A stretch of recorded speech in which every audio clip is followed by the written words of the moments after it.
Go back to the 50s when life was so nifty with Bettie Bornay.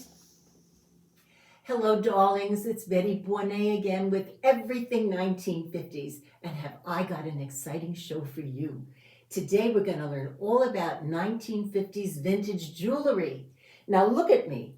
I am decked out like a Christmas tree. I'm wearing 3 fabulous rhinestone pins, and I'm going to stand up for a second to show you my favorite. It's huge. Look at this. I'm wearing it here, and I could wear these here because they kind of balance each other out. Isn't that nifty? And oh, and look at this bracelet. Can you believe this bracelet? I only wish the stones were real. You know, I could retire for the rest of my life to the Riviera. And this beautiful ring, I think it's 10 carats, but it's silver, so it's junk. But it looks beautiful, doesn't it? By the way, these are all, I borrowed these from my friend Vivian. She has a fabulous rhinestone collection. Now, look at these earrings. Are these great or what? I love these. I feel like a showgirl when I wear these. Do I look like a showgirl? I bet I do. Or if you want to be very simple and demure, you could wear a choker, a diamond choker, which is always classy. Or this was very popular, this sort of thing you put around your neck. It was always some sort of a drop design of some kind with matching earrings usually. Loved it, love everything about it. Oh, did I show you these? Did I show you the entire collection here? Oh, you've got to see these. Again, from my friend Vivian. These are different kinds of pins. Usually a lady would wear just one, very tastefully on the shoulder. That was it. But you know me, I'm a gypsy, so I like to overdo it all the time. Anyway, thank you, dear friend Vivian, for lending me all your beautiful stuff. Now, if you couldn't afford rhinestones, which was like the highest end of glamour-pussness, you would wear crystals. Anybody could afford crystals. Here's a lovely crystal necklace.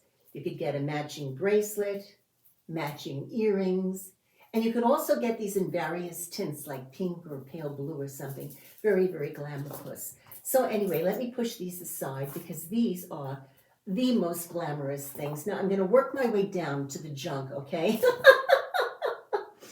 This I love. This is a blue set. It is a necklace and a bracelet and a brooch. They call them brooch. I call them pin. Some people say brooch. I like brooch better. But anyway, this is a set. This sort of thing was very popular. It might come with fake rubies, aquamarines like this, emeralds, whatever. But it's very glamour-puss. And then you have something like this.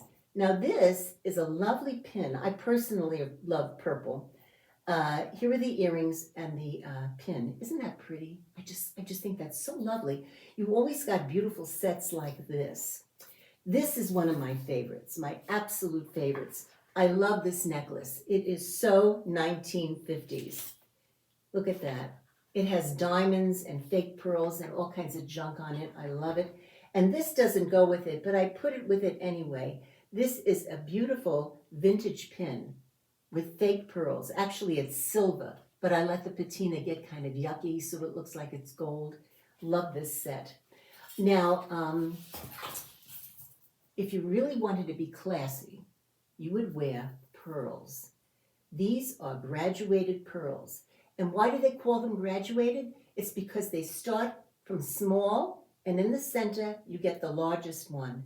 Now, these were my actual graduated pearls that I got when I was 16. Many girls would get them when they graduated from high school or college, and you always wore them for special occasions, like when you got married or went someplace special. Or when you got a little older, you'd wear a string of these. These are longer pearls. Very classy and elegant. You can never go wrong with pearls, especially when you're wearing your basic black outfit. Now let me show you a few more things here. I love these. These are pin and earring sets. I adore this one. I wear it on a turquoise dress. Isn't it gorgeous? I love this.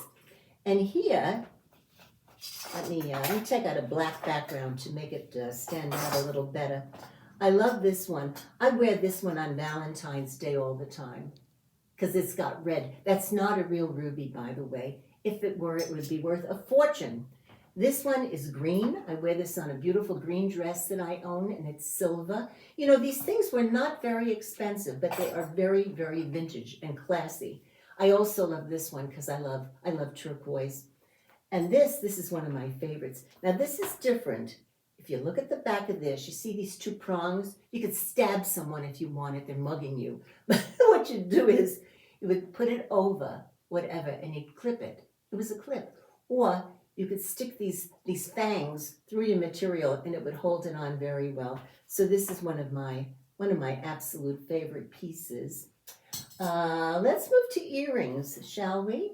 Let me show you some earrings here. These, I don't know how well you're going to see these, but these were very, very 50s. Typical 50s, two different styles. I don't know how well you can see that. And these are my favorites. These are made of semi-precious jewels.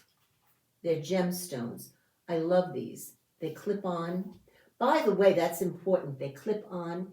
In those days, nobody really had pièces. It was always clip on or screw on. Let's see if I can find a screw on one. Here we go. This one is screw on. Now I am unscrewing this. I don't know how well you can see it, but here, let me hold it up. You see what it looks like in the side? Can you see that? That's the front, that's the side, and you screwed it tighter or looser once you got it on your earlobe. People also wore cufflinks. These are ladies' cufflinks. They were very beautiful. I've had these for decades because you'd have a white, long sleeve white blouse and you put the cufflinks. You didn't really deal with buttons in those days. Where are we now? Oh, these. I don't know what you call these things, but I love them. They really look good on redheads. I have a long one, I have a shorter one, and I have a bracelet. I don't know what they are. There's some kind of heavy glass or metal or something, but I think they're fabulous, whatever they are. Now, you might wonder, how did people tell time? No digital watches back then. You had to wear an old-fashioned wristwatch. This is what it looks like. It has, you wound it up. There's a little thing here. You wind every day or so, and that would keep the spring going. This was mine from high school. This was mine when I was 13. I got this one for Christmas. I thought it was wrapped up. I thought it was a bunch of bobby socks, and I was so mad. I said, I don't want this. I know it's bobby socks. It turned out to be a wristwatch, and I still have my precious wristwatch. Men wore watches that looked like this. They had bigger faces, but again, you have the little thing that you turn on the side. Now, I think I pretty well covered every category except one. This is an old-fashioned jewelry box. And inside, oh, I have more stuff, my goodness. Oh, if you were into Southwest, you might want to wear something like this. Silver, got little donkeys and cactuses and stuff, really cute. This was a very popular kind of necklace, actually in the late 50s, early 60s. This sort of thing, several layers, you put it on, could wear it with several colors. And then there's my ever favorite, pop beads. I love pop beads. Every kid in the world had pop beads. Here, let me show you my other jewelry box here. I had a bigger one just for pop beads. I have pearl, white, more pearl, yellow, sort of brown. This is more golden. Oh, and I almost forgot this necklace. I wore this in another episode, I think.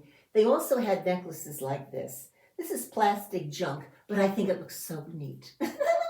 Anyway, I think I've covered just about everything. I hope that I've encouraged you to go out to vintage stores and look for good stuff like this. Make a nice little gift for a good friend. Oh, and also I just want to remind you before you go, everything on this show is based on my book, A Bronx Christmas, a nostalgic novel about a young girl's impossible wish in 1957 New York. So if you haven't gotten the book, get it. It's filled with nostalgia. And you know what? If there are any college kids out there listening to this and you think this show is cool or a hoot or weird or crazy or whatever, why don't you start a Bettie Bornay fan club? It would be wonderful. Imagine every college campus having Bettie Bornay fan clubs. Think about it. So in the meantime, I gotta go. Let's see, what should I put on now?